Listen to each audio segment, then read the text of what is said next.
Okay, hey guys, this is Mr. Galloy again. Hopefully you're having a good morning, good day here. I wanted to put together a few videos on graphing practice. We do a lot of graphing in physics, and most of the graphs we do will be using software, but I do want to kind of work with you for at least a few days on some graphing issues. This is the packet that I have here for you. There's, I think, 4 or so different types of graphs.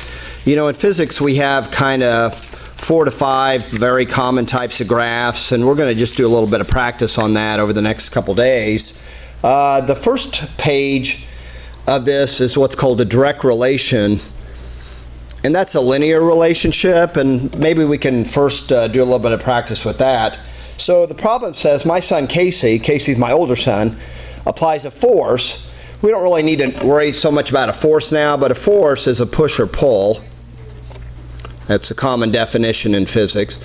Casey applies a force to a physics cart and measures its acceleration. Acceleration, again, is a physics word. It just means a change of velocity. So as he pushes his cart, it gets faster and faster. This idea actually is based on one of the laws of Newton. It's called Newton's second law. So this push makes the car get faster and faster. He comes up with the following data. So what we have is force, and there's some numbers here going down, and then acceleration. So it looks like from what we can see that as the force goes up, the acceleration kind of goes up. But we want to kind of look to see if there's kind of a pattern. In math and physics and science, a pattern means can we actually come up with a nice graph and a slope, for example, that explains that graph. First off, what Casey does, he's applying a force. That's what's called the independent variable.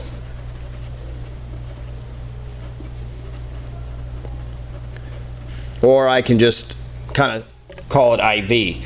And that really will go on the x-axis. And that's this part of the graph. That's the x-axis, the independent variable. So that's going to be force. That's my variable. And the unit will be the Newton. And it looks like then we're going to go from 0 up to 10. So for this graph at least, it looks like we can kind of just go by onesies. Now the other data then is the acceleration. That's my y data, and that's going to be then the dependent variable, dv. This is what occurs because of what Casey's doing. So the independent variable really is controlling what the dependent variable is doing. The dependent variable goes on the y-axis. And so again, that would be acceleration. I'll just symbolize that A. It's in meters per second squared. We'll talk more about those units later. Looks like we can kind of go by onesies here too. It's important that we put units down as well as the variables on my axis. Now again, when we get to the computer, you know, the computer can kind of do some of that for us if we tell it exactly kind of what to do. Now what we have are these points. We want to graph those points. So I'm going to go ahead and do that. Okay, so I've now graphed the points, and do you see we got this pattern here? This pattern looks like it makes a line. That's what we mean by a direct relationship or a linear sort of relationship. Now it's important to note that we don't put lines in dot to dot. That's not what we do. We create one line called the trend line or the line of best fit. Typically when we do this on our computers, the computer can help us do that, and it can put the line in for us if we kind of tell it what to do. Now the other thing we need to ask ourselves is, should this graph go through the origin? Well, what does that really mean to go through the origin? In this case, if I have, or Casey's pushing with 0 force, is there 0 acceleration? Well, that's probably true. If he's not pushing on the car, then it's not going to accelerate. So we probably could include 0, 0 as kind of one of my points.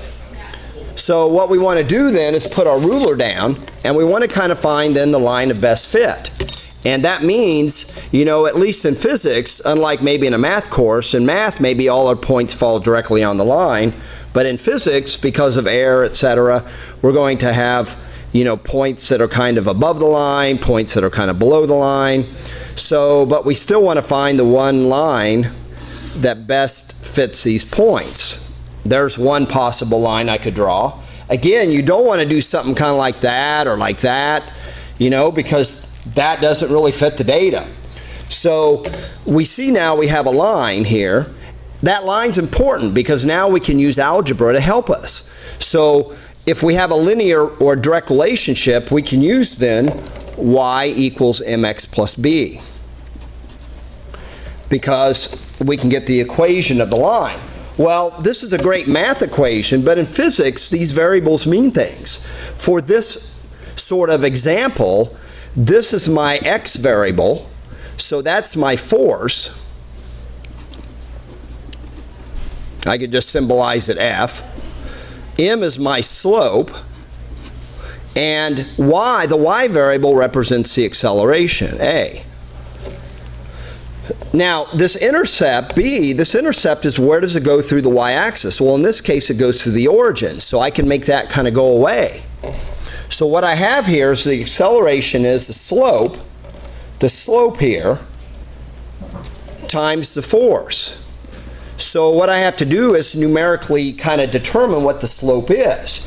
Well, as you know from your math, the slope, m, is the rise over the run, or we could say y2 minus y1 over x2 minus x1. Well, we need to come up with a couple of points. This origin is a pretty good point to use because it's 0, 0, and that makes pretty nice. And you see this point's kind of right on the line there. And that's 8, 7.5. So my change of my y variables would be 7.5 minus 8. I'm sorry, 7.5 minus 0, 7.5 minus 0, divided by 8 minus 0. Well, the 7.5 represents then the acceleration, so that'd be meters per second squared over then 8 would be in newtons. The slope has these units. It's always the y units over the x units. Now in my calculator, if I take then the ratio of 7.5 and divide that by 8, I get then around 0.94.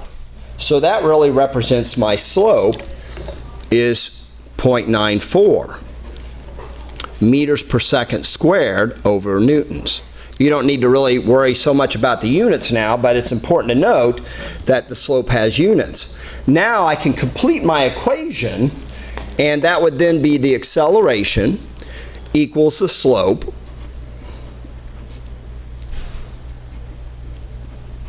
times then the force.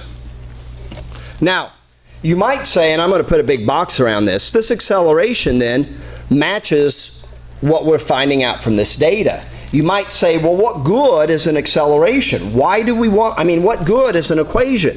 Why do we want to find the equation? Well, that equation can be used then to help us plot other points. Maybe Casey's pushing on it at 15 newtons. Well, I can put 15 in there, and I can solve that equation.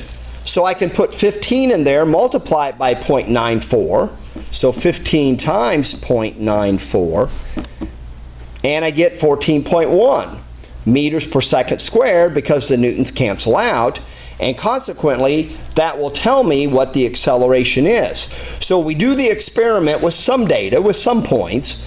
We can hopefully come up with an equation that governs or explains that data, and then we can use that equation to help us figure out other points.